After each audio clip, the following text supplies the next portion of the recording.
Pasha this week is Pasha's. It's quite an interesting Pasha actually. Pasha's Toldot. We're talking about. Actually, it is connected. It's funny because it is connected to what we're learning in Tanya now. Because what we discussed last week is there a free choice to what we should be? Should we be? Are we born as tzaddiks, or are we born as rasha? Are we predestined to be wicked, or are we ever really a choice to be good or bad? Is it our choice? Or are you born that way? So we talked about last week that there is two sides to it. One aspect we see that we are born with a predestiny of what we will be, tzaddik or rasha. On the other hand, we see that it's actually our choice and it's in our hands, as the famous saying, everything akol bidei shamayim chutz miyirat shamayim. Everything is in the hands of God except for the fear of God. Meaning that the fear of God, to be a tzaddik or to be a rasha, is in our hands.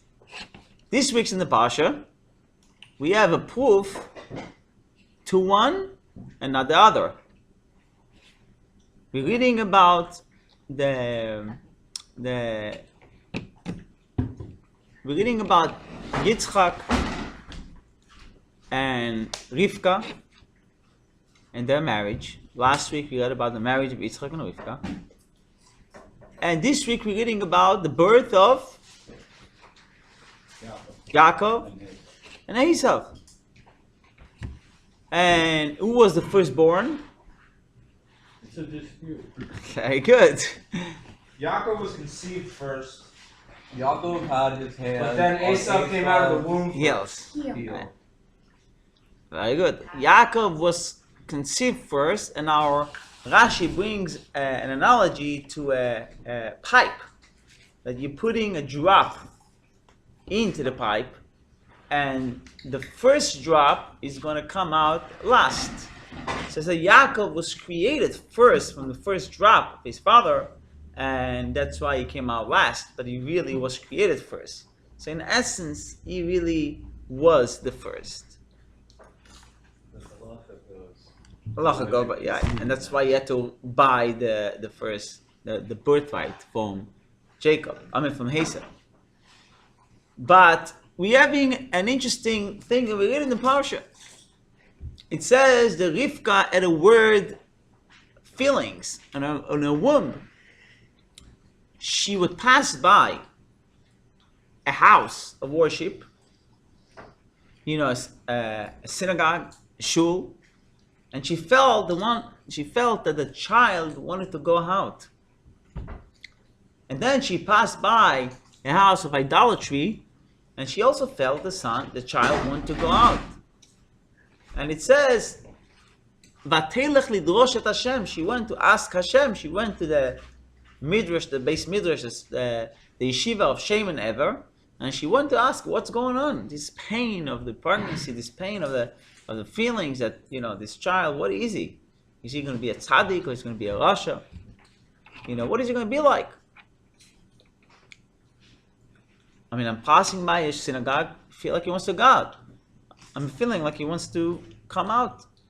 I'm passing by a house of idolatry, he also wants to go out. So what's going on here?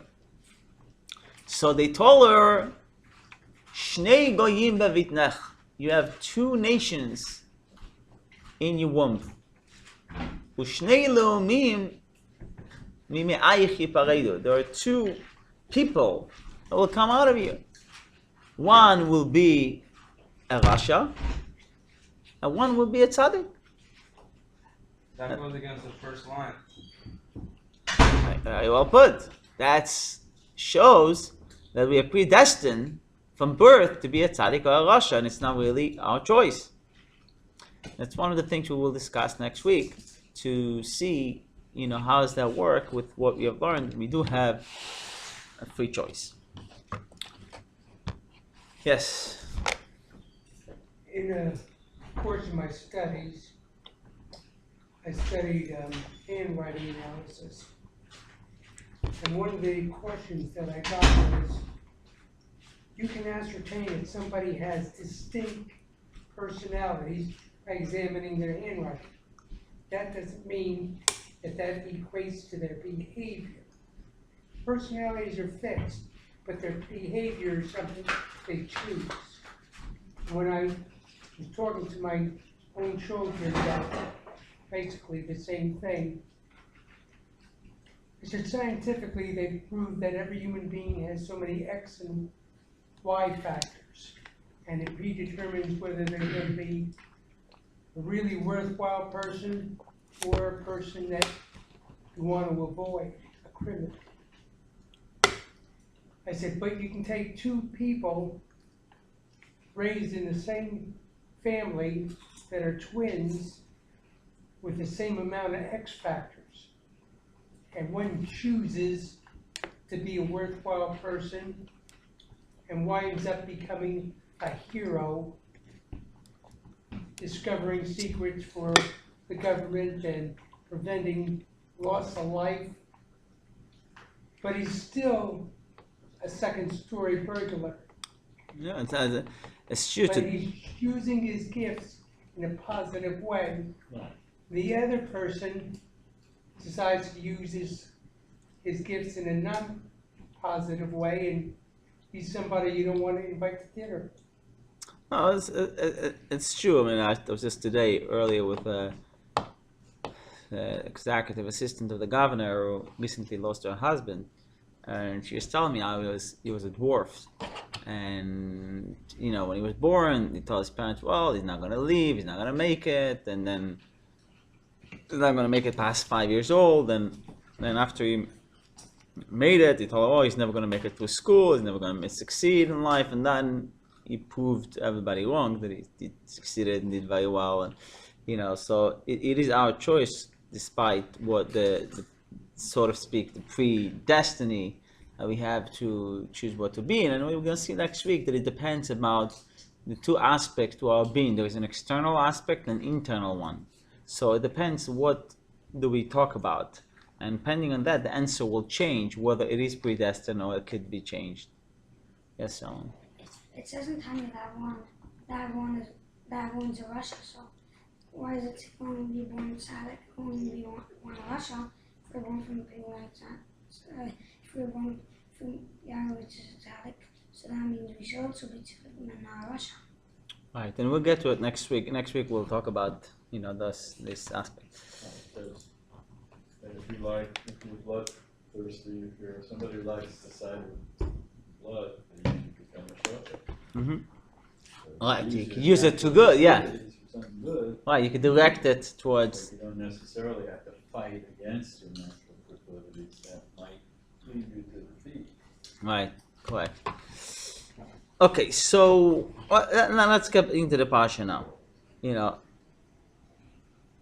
There is a father who once, suspect that his child doesn't daven, doesn't put on tefillin.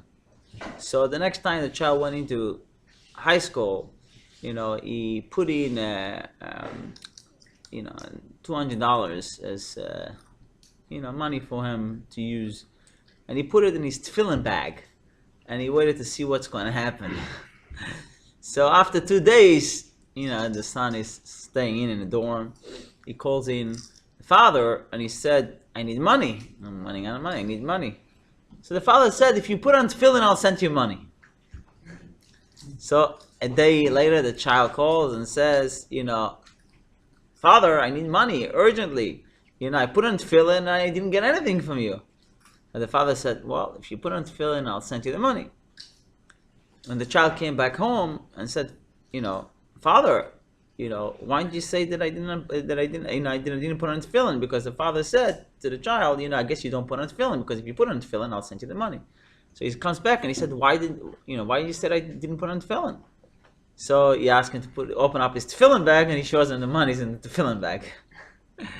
So you're right, there is sometimes parents that have those good children, and it's easy to educate them, and they listen to the parents, and Sometimes, there are children that are more problematic. They rebel and they don't listen and they go do whatever they want and they disappoint the parents and they make their parents' life much harder, much difficult, and the parents don't have nachas from them. So they are going to ask themselves, what should they do in such a case? Should they invest in the child's education and try to change him? I'll say, forget it. That's a child I got, and I'm going to let it to be what it's going to be. It's he's predestined to be who he's going to be, and there's Never not. give up. That's, Right.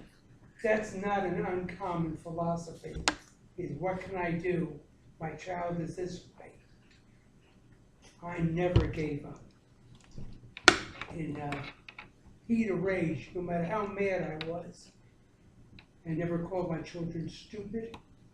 I never told them they were allowed to fail. I said, let me show you how you can succeed. Right, and that's true. Yeah. The most talented children, have the most problems. Right. Look at Einstein. The teacher said he's bad at this, and Right, that's true. So everybody has a potential. So here in this week's parasha we have Yitzchak and his two children, Yaakov and Esav. And Yitzchak wants to give a blessing to Esav, and and what can we learn from this story when it comes to to our lives? Yeah. The more talent somebody is, the more problems have. Right, the more challenges there because you have greater potential, correct. So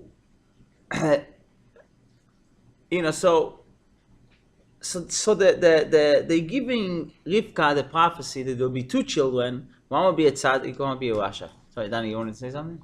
Yeah, I was gonna ask you, what would you tell a parent who has a problematic child and wants to control that child? Well, I'd say you're barking up the wrong tree. Control is hard, but try to do the best, make the best out of it. So here we have the two, after the prophecy that Rivka gets about these two children are born, and one is good and one ends up being bad. But Esav tried to hide the fact that he was bad. And he would go in the morning to the yeshiva, just like Yaakov, and then he would go into, and then he would go into the forest and do whatever the heck he wanted. And he came back home, and he would tell his father what he studied, so to speak. And he would ask him deep questions, like how do you tithe the salt? Which type of question is how do you tithe the salt? It's just like everything else. Right, but the truth is, it's not, because the salt has its potential to make the food better. So the question is, do you tithe the salt as it is right now, or based on its potential, what is going to make the food to be? So it's really you have to tithe more or less. So it's really a deep question, so to speak. So you would ask, You think you have to tithe non-agricultural products? you got to tithe salt. Yeah. Yeah, I mean it's I think you have to tithe the salt. I'm not sure, but I think you have to. Yeah, I can look it up. I read something about that. That's what he was asking. It's easy. You tithe it based on its potential or based on how it's worth now. How would he ask him a question of tithing if there was no Beis Hamikdash? They don't have the laws of tithing. That's a good point. But the patriarchs feel the Torah before it was giving. But something so specific about tithing? Yeah. The Beis Everything. They Hamikdash? did everything. I think they just threw it away, right? They didn't- No, they would give it to the priest back then. The priest was the people who serve Hashem. Like Avraham Avinu gave tithing from everything he had, and not only produce. Yeah, and not only produce. He actually, matter of fact, he was tithing everything. Yeah. So, Yeah. A few weeks ago, a month ago or something, I learned the sikha why when Hashem told Abraham about the child, he said how come not Esau, how come he said he'll have Yitzchak and he's gonna be his the child is gonna have nafas from. So basically the question was, Avram told him, if I'm happy with Ishmael, why do you have to give Right. me Mhm. Yitzchak? So then the whole thing was about like how like Ishmael, Ishmael he chose to have a bris when he was 13. Right. He chose to have it. Yitzchak didn't have Didn't any choose, choice. he He was born into it. Yeah. Correct. Yes, Mandy, you want to say So it's something? Yeah, I like want to Esau say was that like Esau Esau was like good because had more he chose to have a He bris had and more, like, Ishmael. response. What? Esau had more potential than Yaakov. He just didn't realize that potential. Right, and that's true. Chassidus Who does is this explain that descendant? Esav had a greater potential. Mashiach doesn't come until we realize The potential, yeah. the potential of What are you saying, Danny? I was asking who was Esau's descendants. The Edomites, the nation of Edom. Wait a second. So they have no connection to Jews whatsoever? No, it says, God didn't say Yitzchak Yikar al-Chazar. It says, Ki be Yitzchak Yikar al-Chazar. Within Yitzchak, you will have your descendants. Not all of Yitzchak. Within Yitzchak was only Yaakov. Alright, let's move on. Wait, are they holy in any way? Because they were born from Yitzchak. They're like, they're a line of descendants. That's the Ishmaelite says So that Esau was Jewish, right? they're born Esau for was- Abraham, you Esau know. means Esau Esau was himself, Jewish. halachically, would have to be Jewish. Yeah. Yeah, so He was that born to means a Jewish mother. descendants are Jewish. So means But he that- married, the women he married were not Jewish, so Women there you married, go. women, everybody married. Back then, yeah. No, they were. They accepted the faith. How does that means Esau was Jewish, so Esau's descendants are Jewish. No. No, because back white. then you were Jewish. Yeah, he's a white Back and then not Jewish. being like Alright, you let's move on. Let's Alright, let's move on. So we're reading about in the beginning of the parsha. We're reading about the Yitzchak prayed on his wife. He waited for 10 years, and when after 10 years she didn't have a child, he prayed to Hashem. Rivka was pregnant, and the children was like going wild in her womb. She didn't know what's going on. She went to ask Hashem, and he told her. She went to ask the yeshiva of Shem and Ever, and there were prophets of Hashem, and they told her about the birth of Yaakov and Esav. And then it says that the children were growing up. Vayi Esav ish yudei tzayid. Esav became a hunter and a man of the field, and Yaakov was ish tam, man of sincerity, Yosheva Alim, dwelling in tents. I remember learning this in class. Yeah. So it's like possible. So, obviously, every conflict eventually ends up at an explosion. And by Yaakov and Esav, this explosion came as well. And this was the eve of Pesach. And this was the eve of the birthday of the 123rd birthday of Yitzchak. And Yitzchak called Esav, and he told Esav that he's afraid that his death is coming close, and he says that a person has to worry when he comes 5 years to the age of his parents to perhaps he will die. And he said, I don't know whether I'm going to come, I'm 123, I'm within 5 years of my mother. I don't know if I'm going to die within 5 years to my mother's death or to my father's death. So he said, let me give you a blessing before I die. And he asked Esav to prepare him food. And Rivka heard about this plan, and right away she tells Yaakov, you go and steal the blessing from your father. You deserve the blessing. So she gives Yaakov's Esav's clothing, Esav hairy clothing. So if Yitzchak is going to touch him, because Yitzchak was blind back then, when he was older, he lost his sight, the vision. And he said, he said to him, go and get the blessing, and he would go, and he basically sort of tricks Yitzchak to give him the blessing. And Esav comes back, and he screams very loudly, and he swore to kill his brother after Yitzchak dies. And the big question is, number one, is how was Yaakov allowed to cheat, to lie to his father Yitzchak? How does Rivka and Yaakov together can make this plan to lie to their father, to lie to their husband? And the second question is, what was Yitzchak? What did he have in mind? Like, why did he want to give the blessing to Esav and not to Yaakov?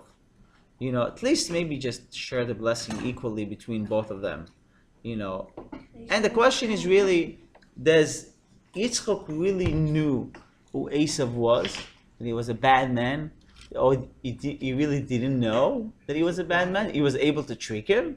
He was a prophet. Why would he not know? He would be tricked by Exactly, by a foolish thing. some tasty meat.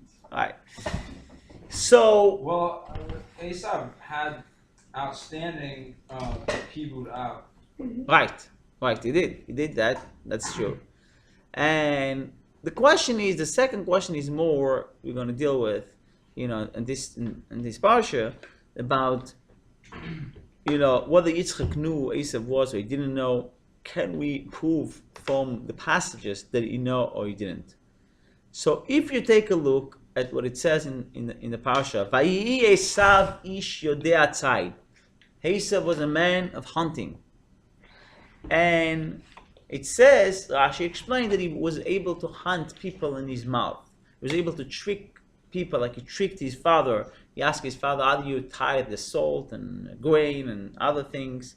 And his father thought that he really so care about the mitzvahs that he wants to, like you said, Howard, that you don't really have to tie the salt, I think, but he asked him, how do you do it? Like he was like extra strict, wanting to tithing the salt, and how do you do it when you do it? Didn't he have a special code or something? I don't know that. So that's the first passage that tells us. From here we see that Yitzchak knew who Esav was, or he didn't know. Obviously, Esav was trying to trick him. right? But from here it seems like he did not know, because it says he was tricking, he was asking him, he was like fooling him, thinking that he cares about the mitzvahs more than he's Yaakov. Also, what it says the second verse says, "Vayi ki zaken Yitzchak." Yitzchak became old, and he became blind. He calls Esav his oldest son. He said, "I'm growing old. Please make me this food. Prepare me this food. Go hunt me some food, and bring it back so I could give you a blessing." Showing again that Yitzchak did not know who Esav really was, and he sincerely wanted to bless him, thinking he's a good boy. Now, there are other passages that supports the opposite idea that he did know. Where do we see this from? One passage says, "Vatichena einav mirot." The eyes of Yitzchak became blind from seeing. He lost his vision. And Rashi says, what did he lost his vision from? From the idolatry of Esav's wife. Esav's wife were idolaters. They serve idols. And in the house of Yitzchak and Rivka, and that's how Yitzchak lost his vision. He could not tolerate this smoke of the idolatry. He lost his vision. It was psychosomatic, or was that the right word? He had Ruach It Kodesh, says right? it was the smoke Yeah. of the incense. So was it like wives without were him that, offering to the idols. that he took away Plural Ruach Kodesh wise? and he blessed Plural them, so wise? when Talmud Mashiach comes, but also that he took it Oh away boy. when Yaakov Boy. came and They were stuff. allowed back then. Good Why point. not? Let's see. It's a good point. Multiple idolaters. Shalom. From the incense gets to the father's eyes. Shalom is actually making a good point. He says, that didn't Hashem take divine presence away from Yitzchak, so Esav should get the blessings. It could be that's what happened. Well, let's see. And he said to him, "V'tsuda li tzayid, go hunt me something." He said, and Rashi says, meaning don't take anything from that doesn't belong to you. Go to the forest where there's animals, well, everybody could take, and you take from there. Meaning he knew that he could go and steal or rob someone, and he says, don't do that. And the third thing, it says that Yaakov told his father Yitzchak, "Anochi Esav bechorecha." I am Esav, your firstborn. Ki ikra Hashem lefanai, because Hashem, the reason why it came so quick, because Yitzchak was just sending Esav away, and right away he comes back with he already went and hunted an animal and slaughtered it, and make the food so quick. What's happening here? So he says, because Hashem had made me, it's like he made it happen to me very quick. He made, I was able to find the animal, whatever. What's Esav doing? What's he doing saying Hashem's name? Exactly. So Yitzchak tells Yaakov, come, let me touch you, let me see, because Yitzchak said in his heart, Esav doesn't talk this way, he doesn't mention Hashem, and this guy says Hashem, and they help me find the thing, and then it says, the voice is the voice of Yaakov, that's what Yitzchak said, but the end is at the end of Esav. The voice is the voice of Yaakov, who is speaking about Hashem and mentioning Hashem's name, and Esav doesn't talk this way. You know, when Esav came with the food, he said, Yakum Avi, said, my father, get up, you know, leave, get up and leave, and let me see what's, eat.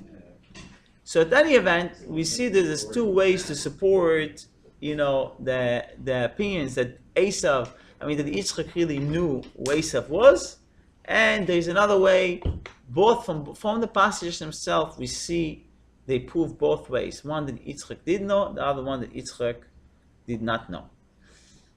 So the commentators are based on this have two different approaches, two extreme different approaches to what is going on here.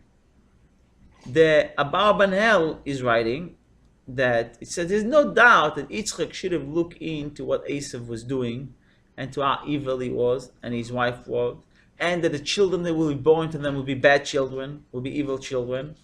And he should have prayed to Hashem that Hashem should let him who to give the blessing to. Whether to give it to the oldest child because of his birth, because he was born first, or to give it to the child who is older in action, who is more righteous.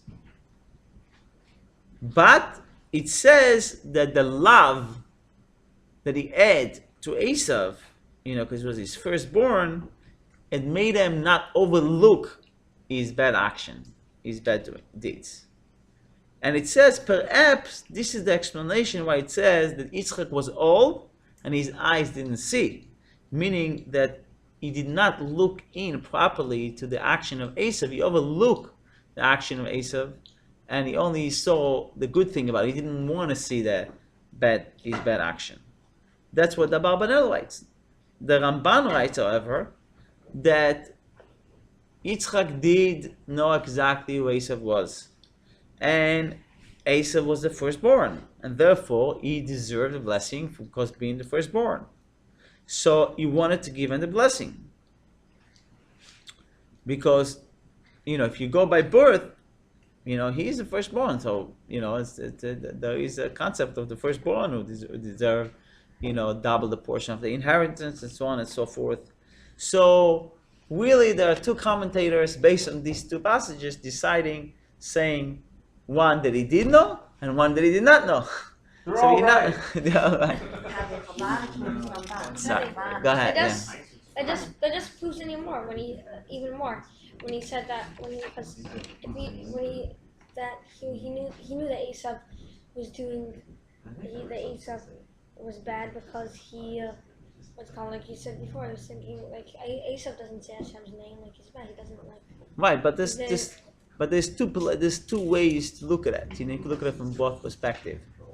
Yes, Mandy? Yeah, right, Steve? Later on, when Yaakov was being buried, they sent for Esau, and Jacob was afraid of him. He sent out gifts ahead of time to kind of appease his brother, which tells me psychologically he knew he had something to be forgiven for. He knew he had let his brother off. Yeah, because... And his brother knew that too. His brother in that particular case had more maturity and told him, look, we're still brothers and let's bury our father together. Because after all, he did trick them. He tricked them to sell him the birthright, and he tricked him by taking the blessing. So he had what to ask forgiveness for. He didn't trick him with the birthright. He did, because when he came to the birthright, when he came, Esav came one day very tired and he wanted to eat, and Yaakov was making food, and he said to him, and he said, "I really give me this food. I'm so hungry." What? Take advantage of the situation. He took him, and then not only that, he asked him. He said, "So if you want the food, sell me the birthright." Wasn't So it Esav, soup? It wasn't. yes. Lentils. Lentil And soup and bread. It wasn't a nice thing to do. So Esav asked, "What is this birthright all about?" He thought, "Oh, you have to work. You have to. The firstborn are going to be the priest, and they're going to have to work hard. You have to work barefooted in the temple, and you have to shave your head." And he said, "This if this is all about, why do I need it? So let me sell it to you." So he did trick him in a way, but he did really deserve to have the birthright, because he was really the first. He was created the first. So Was this an agreement? Torah, Torah on this with the class that I was teaching like 10 years ago. And that one took the position that Yitzchak knew what Esav was all about. But the problem with Esav was that he had no patience. He couldn't wait for his reward. He wanted his reward to come quickly. He wanted Olam Haba to be here tomorrow. He knew that all of this was going to happen eventually, but like when he sold his birthright, he said, "I'm going to die."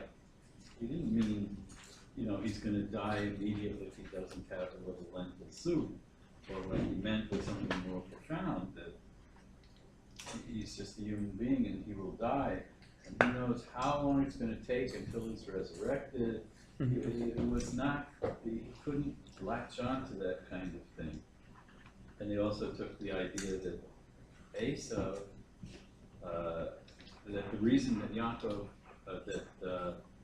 Yitzchak wanted to give Esav the blessing is that he realized this about his son and thought that his son needed the extra push, the extra blessing. right, yeah, and so you wanted to give him. Esav by giving him and he wanted them both to work together. Right. That Esav should be like the army and that that kind of thing, and Yaakov should do the learning and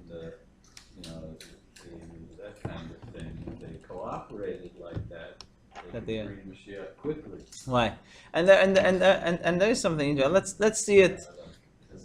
Let's see it inside. Let's see. So there is actually the answer to all of these can be found in an interesting story that happened. It's both in the Gemara and in Tractate Torah, and Sota in one version of the Gemara and another version, and Parshas Vayechi. And it says that after Yaakov died in Mitzrayim, when he was in Egypt, his children carried him to the Me'aras HaMachpelah, to the Machpelah cave to bury him. And when they came to them to bury him in the Machpelah cave, they had a surprise waiting for them there. There was a whole delegation there that stood right at the door to the cave, not letting them in to bury Yaakov. Sounds kind of like the story in my Gemara with the snake that was blocking Raise you. your hands, okay. And this was Esav, his uncle, the uncle, with his emissaries and with these the soldiers of Edom, the Edomite soldiers. They said, "We're not going to allow Yaakov to be buried there because Yaakov and I had a part in the cave, and Yaakov gave his part to Leah, to his wife Leah, so he doesn't have a part. The other part is mine." Because in the Machpelah cave, there was only going to be there like 4 couples, Adam and Eve. It's the first couple, Abram and Sarah, Yitzchak and Rivka. Now there's Yaakov and Esav. So he says, Yaakov gave his part to Leah, so now I have to be buried there. So his children Yaakov claimed, the children of Yaakov claimed that no, when Esav sold the birthright to Yaakov, he also sold his part in the Machpelah cave, and he gave up on his share there. But Esav denied that. So Naphtali, the son of Yaakov, who was a very fast runner, says Naphtali ayalash luchai, runs fast. He ran to Egypt to bring the documents of the sale, and when he came back with the documents, he hinted Hushim, the son of Dan, and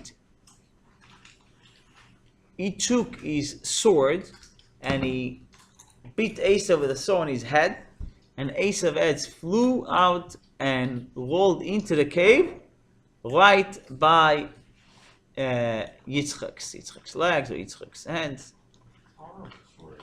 And Well, at least then he got to be buried in the cave, partially. And then the children of Esav took him and buried his body in the courtyard of the cave. They left the head in there. Yeah. They didn't want to go in because they were afraid that Did they would they? die, right? No, back then, I guess they were merited to go. They could go in. I mean, it's only later in the history that Only later that guy who came out was like, the I'm gonna people die cannot go tomorrow. in. So anyway, what the you know what this story tells us that there's actually 9 people buried in the cave, you know, until this day. Isn't it like a head? The head, yeah, and then the body, which is buried in the courtyard. So, but this shows on the greatness of Esav, because you don't bury a rasha next to a tzaddik, and this is an halacha. It's a very important halacha, and to such an extent that there is the story said in the prophet in Malachim 2. It says that one time people buried this very bad man, a rasha, next to the grave of Elisha. And exactly a group of Moabites came to visit the land, and I mean the people were so scared that they threw the dead body into the cave of Elisha.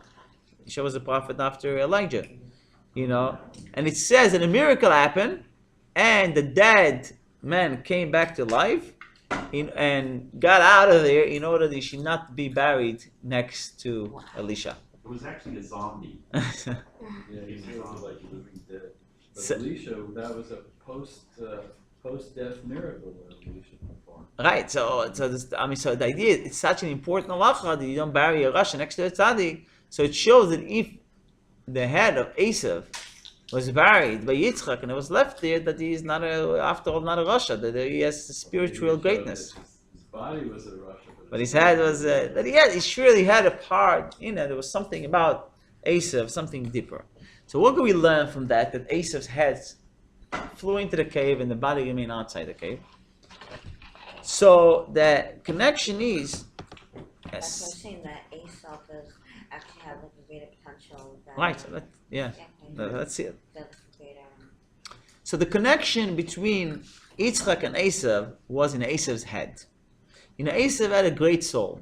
Rabbis tell us in the Kabbalah it was that the roots of Esav's soul was from the world of chaos, the world of Tohu, which preceded the world of Tikkun. Before God created this world, there was a much greater spiritual world that God created that had too much energies, too much divine energies, and not enough vessel to receive the energies. You know, sometimes you get this great news and you can't take it. You don't have you don't know what to do with yourself. You have too much light and not enough vessel to receive the light. Sometimes you could expire. You could faint. Yeah, you could faint. You could die. You could, you know. So you need to have, and that was the world that was before God created this world. But that world didn't last. And God to create another world where For there's the people in that world, contracted level of energies and the lower levels of and more vessels to receive the light. The energies. So Esav, what happened with Esav? Esav was born from. If you're talking about the difference between Yishmael and Esav. What was the difference between Ishmael and Esav? They both were children of righteous individuals. But there was a difference between Esav and Ishmael. What's the difference? Ishmael was a son of Their mother. Hagar, right? So he was a son of a tzaddik, but the mother was not necessarily a tzaddik. She was a great woman, but No, you know. it said that's what I was going to say. Actually, She you was a want to- Stakers because raise she your- went out of Raise her. your hand. You want to- Okay. So yes. Hagar wasn't sick, because that's one of the things that said. Right, but she was. Because she was a princess and she went out of her But time. she was born. But she was born into to Russia. So she was. So there is a difference. Esav was born to two tzaddikim, two great individuals, to Yitzchak and Rivka, unlike Ishmael. So obviously, if you think about it, how could an evil man come? How could an evil soul come from such great two individuals, Yitzchak and Rivka? So he had a very, very high, intense soul. His soul was great. It was unbelievable. But at the same time, it says in Kabbalah, sometimes very high level souls descend very low. That when the high souls needs to come down to this world, the evil side does not allow those souls to come down to this world, because he's afraid that the evil side of the world is afraid that these great people will come to this world and they will weaken evil in the world. They will destroy evil. So the evil side agrees that those souls should come to the world, but only if they are born to people that are very low, on a very low level, or very far away from Judaism, or sometimes even evil people. So here, Esav had an Feeds nicely into Shabtai Tzvi and his crazy theories. I don't know about that, but that's from Kabbalah. So it's so the idea is that Esav had this great soul, unbelievable soul. Now he was born to a great righteous individual. Wait, that's the opposite of what you just said. Are you saying You said he would need to descend to very low places, but here Right, we have him being born Right, from with Esav it was different, because he was born. It's a serious. Esav was even different, but his body, by saying he's high, since his soul was so high, but it came in a body that was very low, and the body had concealed and created great obstacles for his soul to break through the barrier, because his soul was very, very intense. So because he had such a, dual personality, so to speak, he had this craziness. He went crazy. He didn't know what to do with himself.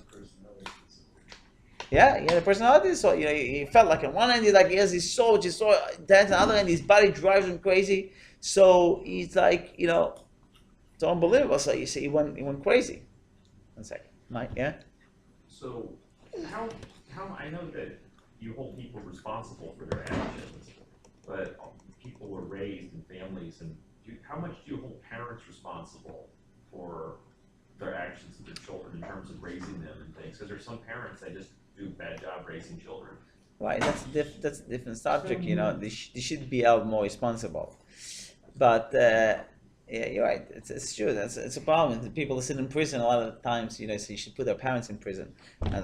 So the on the head of Esav, it says, and you can learn from the great descendants that came from Esav. Who were one of the great descendants that descended from Esav?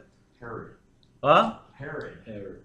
Unkelus. Unkelus, Targum Unkelus. Yeah. Targum Unkelus. I'm talking about Jews. Isn't Unkelus Jewish? Yeah, let's get Yeah, Unkelus Yeah, converted. converted. Yeah. Right, they converted.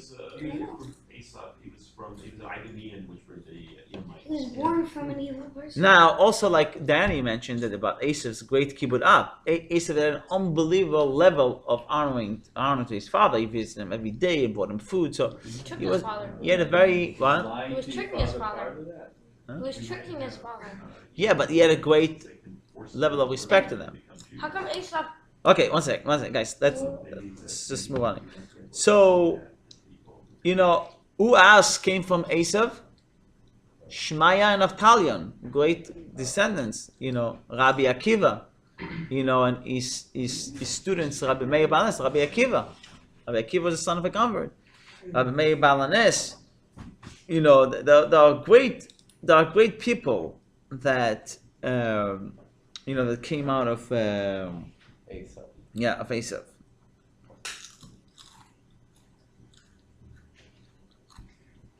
Rabbi. Oh, 1 second.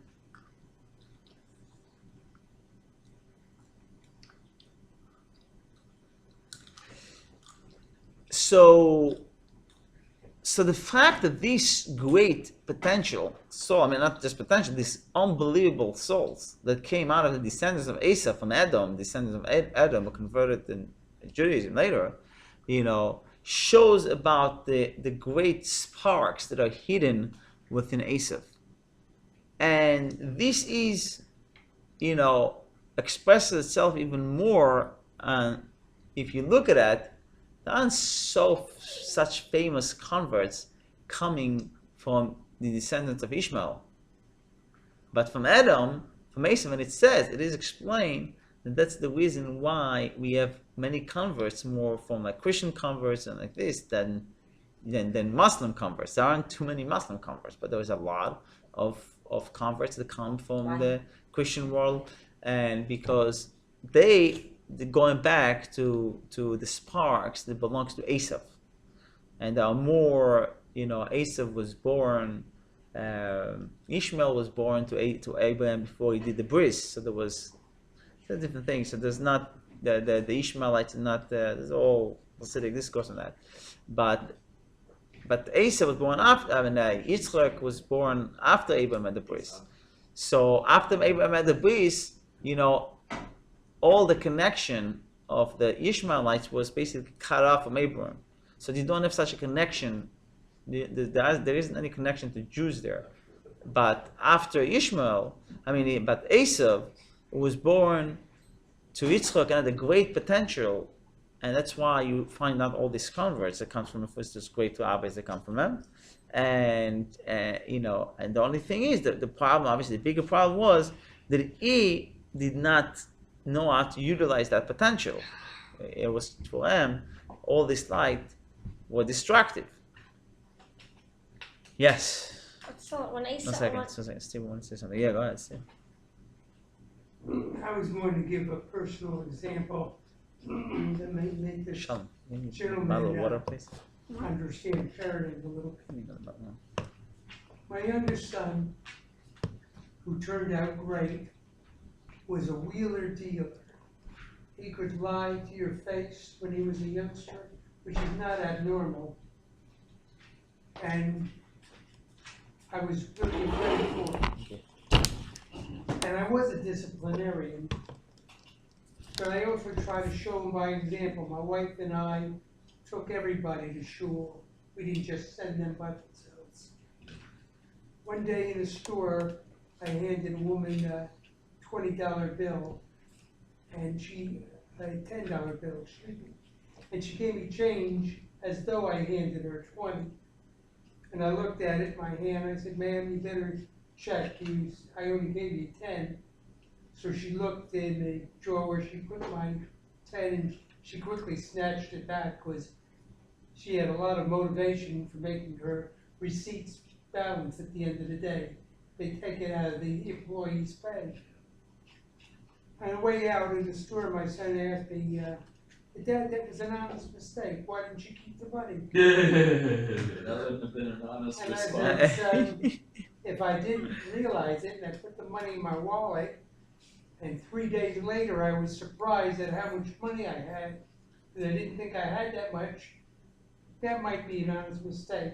But if you know, then you return it. And consequently, he's turned out very honorable, very trustworthy. I'm immensely proud of him. He's doing immensely well as an electrician, and he's expecting his first child. All right. So Asa. And that's if you're allowed, if you know how to use the potential that and direct that. That's the job of education. It's all of education of a parents to guide their son's potential to be. Absolutely. Or you could become a lawyer Then he could. Well, I taught him to love God and to act till God's watching.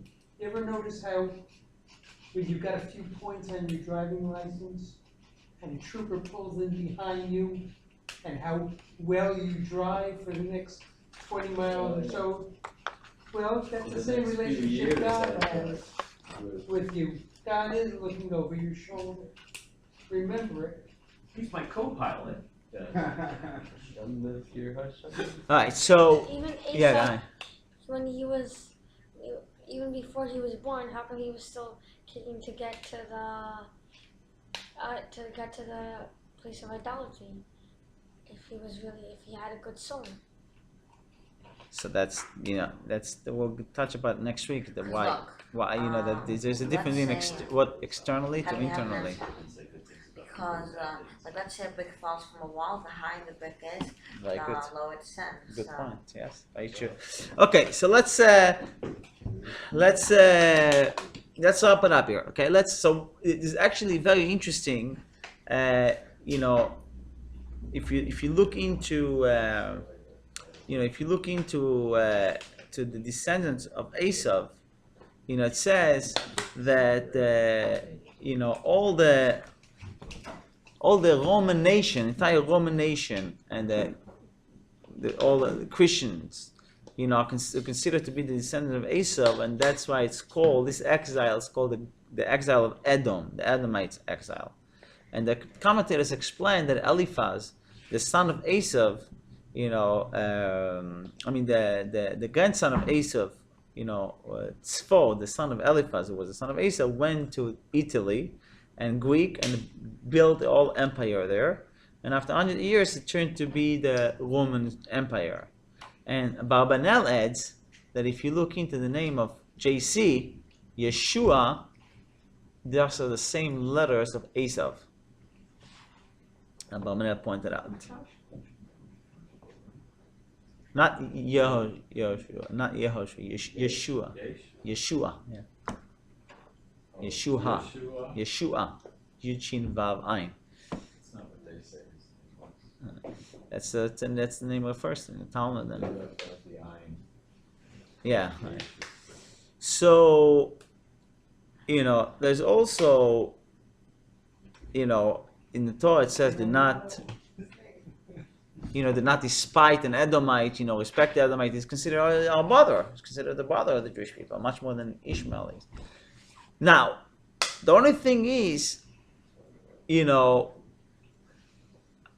interesting to look at Yitzchak. What was Yitzchak all about? It says Yitzchak, this parsha, we're reading about Yitzchak was digging wells, dug wells. Actually, very often he redug wells of his father. Right. So, it's all the theme. It was about digging wells, and if you look at the difference between the parshas of Lech Lecha and Vayera and Chayasara that are all dedicated to Abraham and his story, from this portion of Vayetze is dedicated till the end is dedicated to Jacob, and for Yitzchak himself is only a very small section, talking about Yitzchak. Only a few passages in our weekly portion have told us when it says two stories about Yitzchak. One, he dug wells, and the other one is a story with Avimelech. What is the meaning of Yitzchak digging wells? Creating vessels for water, for life. It's he making a place for the water to come. So digging wells meaning digging deep, meaning Yitzchak's serving Hashem express itself in digging into the depth of the ground and taking the water from a very deep place. So Yitzchak was a person who was looking into the depth. You could go in next to a ground and you see this hard ground. You don't see that the flow and the stones. You see the water that are really going deep under the ground. And Abraham, what did Abraham do? He brought water into the desert. He made a place to eat and drink in Beersheba in the middle of the desert. And he brought God everywhere, to every place. Abraham said that even the desert, which meaning spiritually representing a place where there is no spirituality, could contain, the concept of God and the belief in God. And this was an unbelievable thing that Abraham was doing. But Yitzchak went a step further. Yitzchak did not bring the water to the desert, but he dug into the dried land in a place where there's nothing, and he got water out of this. So when Yitzchak teaches us that everywhere and every place in the world there is godliness. You don't have to bring the water for someplace else, but there's godliness right there. There's a godly energy everywhere in the world. And you just have to look deep. You have to remove the dust and the sun and and dig very deep. And if you dig deep enough, you'll find water everywhere. You'll find godliness everywhere. Well, maybe that's what he wanted to do with Esau. Exactly. So that's the reason why Ishmael, the son of Abraham, who was a non-Jew, repented. Abraham wanted to prove that even within a non-Jew, there is the ability of coming close to Hashem and being close to God. But Esau, the son of Yitzchak, was a Jew, but a convert. A Jew converted to be a non-Jew. And Yitzchak wanted to prove that even if it looks like Esau is bad, but the truth is, deep inside, there is a Jewish soul. Deep inside, there is water. There is great potential. So, really, Yitzchak knew who Esau was. And he knew that he was bad. But he saw his in, and he looked in to his great potential. And that's for Yitzchak wanted to give the blessing to Esau. Why he wanted to give the blessing to Esau? Because he believed that if he will bestow the blessing upon Esau, it will help him to utilize his potential, to access his potential, and that blessing, will inspire him to be who he could truly be. Right now, he's problematic, But Yitzchak believed that when Esau sees, Yitzchak loves him so much, and he gives him all the blessings, he will thank him, and he will improve his deeds. And bracha also means amshacha, to draw down the divine energies. So he wanted to bring down the divine energies to Esau, that Esau will be inspired, and he will also work on utilizing those great potentials that he had. On the other end, Rivka was more realistic and she was very, very practical. She said, yes, Esau has great potential, but it's not enough just the potential to give him the blessing. It's like you don't give the keys of your car to a child that has the potential to be okay. You have to make sure that he's already okay and he's already fine when you give him the keys to the car. And Rivka was right. But on the way there, Yitzchak was right, because he believed that a problematic child, you have to bring close. You have to deal with love. You have to invest in them more than you do in a child who doesn't have a problem. That's why he wanted to give the blessing to Esau and not to Yitzchak. Not to Yaakov. So that's the difference here between Esau and Yaakov. However, Esau had great potential, but Rivka realized he cannot utilize his potential. So it will be a waste to give him the blessings. Why let this? Not only that, you'll take the blessing to a place where it's not good.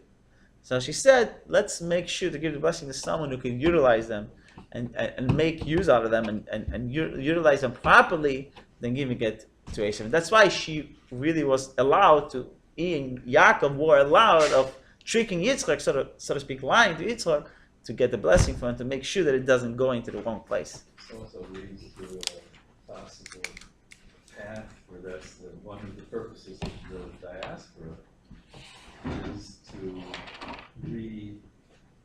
re-inspire Esau, if you will, to get Esau. Right, to get the sparks out of, right. Mm-hmm. And if Esau does, then you fulfill the mission. And the purpose of exiles. Yeah, Ari, you want to say something? Yeah, and I was gonna ask you then why did Rivka and why did Rivka trick him? Yeah. Now, it's interesting that there was once a wealthy man who came into the fifth Lubavitcher Rebbe to a private audience. And he said to the Rabbi, why is he bringing the people that are very simple Jews, why did he bring them so close? Why did he care is wasting so much time with the simple Jews? He could spend his time dealing with the great Torah scholars and the rabbis and these. So why are you dealing with with those Jews? And the Rabbi didn't respond. Then the wealthy man took out a bag of diamonds and started telling the Rabbi about how successful he is and how wealthy he is. And he showed the Rabbi a few of the diamonds. And one of them, he said to the Rabbi, "These diamonds is worth lots and lots of money. It's very special diamonds." So the Rebbe looked at it and he said, I don't understand why. It seems to me like a very simple stone, a very simple thing. Doesn't seem to be very expensive. So the wealthy man answered the Rebbe and said, in diamonds you have to understand. So the Rebbe answered him, you Jews, you also have to understand. So you're complaining why I'm investing in the simple Jews and why I should go deal with the rabbis and the Torah scholars. You have to understand the Jews. So the idea is, this story teaches us, the story of Yitzchak and Yaakov and Esau, that there is a great potential within every Jew. Every Jew has a great potential. If someone like Esau, who was so bad, what Esau was doing, reading the story of what he was doing, it's crazy. It was so bad. He has such great potential. So we do not have to be impressed with how Jews acting externally and how they behave and say, this Jew is nothing. This Jew can't have any connection to the Yiddishkeit. He's so far. Look how bad he is. Everybody has this potential. The Baal Shem Tov once says that a Jew is called Eretz Chayfetz, a desired land.